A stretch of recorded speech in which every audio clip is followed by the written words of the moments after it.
Hey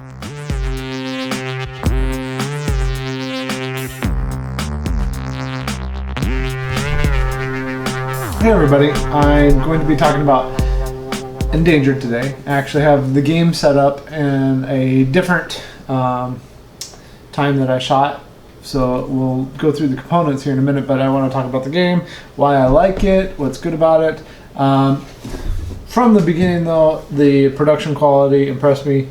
The cat has actual shiny eyes on the box, little things, but that's kind of how this whole thing went. Is the production quality is great. Yeah, so we're going to take a look at the game. We'll look at the components, talk about that. But I enjoyed it. It is a co-op for 1 to 5 players. If you play it as a 1-player game, then you will play 2 of the character cards on your own. If you play it as a co-op, then I think it's good, and we'll talk about all that in a second. All right, we are back here with the board set up. Another thing I like, go back to the aesthetics of this, the nice little meeples for the animals. Let's see if I can get those go into focus. There we go. Nice little meeples. These are the tiger meeples. So we have those. We have the board set up here where you have destruction that happens. Destruction limits where the animals can go, and if, let's say, this destruction were to come out here, this animal would lose its spot on the board and get out of the game, so forth.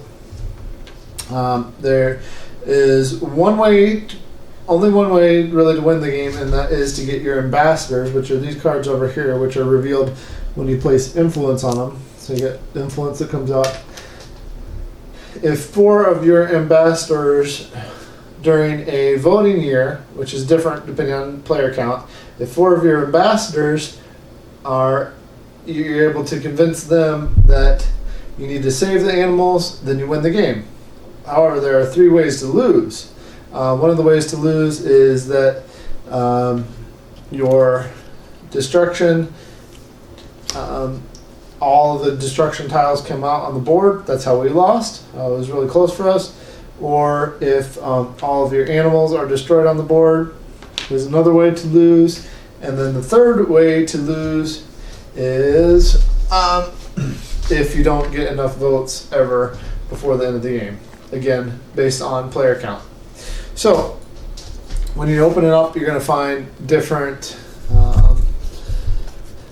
kind of like Pandemic. That's what's similar here. The board game Pandemic is different characters that you will play as. So we just grabbed 2 randomly. I had the TV wildlife host, and my son had the environmental lawyer. And with that, they have matching dice.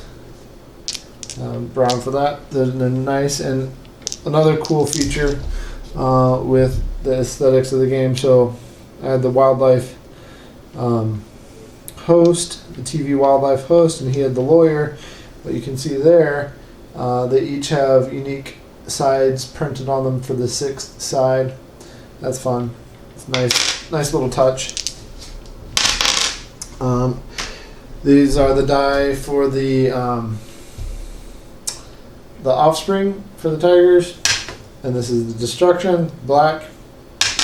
So all those components, you get a nice chunky little counter there.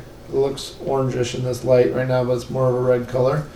That's your counter for the years as you go along your track here. And I'm going to adjust the camera just a little bit so you can see that part of the track there. So the track is up here, the year calendar track. And then you get an individual deck of cards. These are sleeves, sorry for the shine. You get that individual deck of cards for each character. So it's a fun game. I like the different things going on there. Oh, two more things I'll show you. There's the money, and US millions of dollars. My younger son liked the fact that he had $3 million rather quickly in the game, right?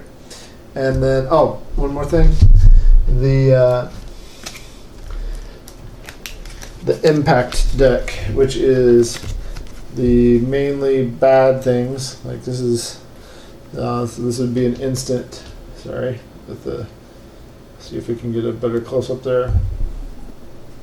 There we go. With the star there, things that are instant happen right away. And there's ongoing persistent effects, and so forth.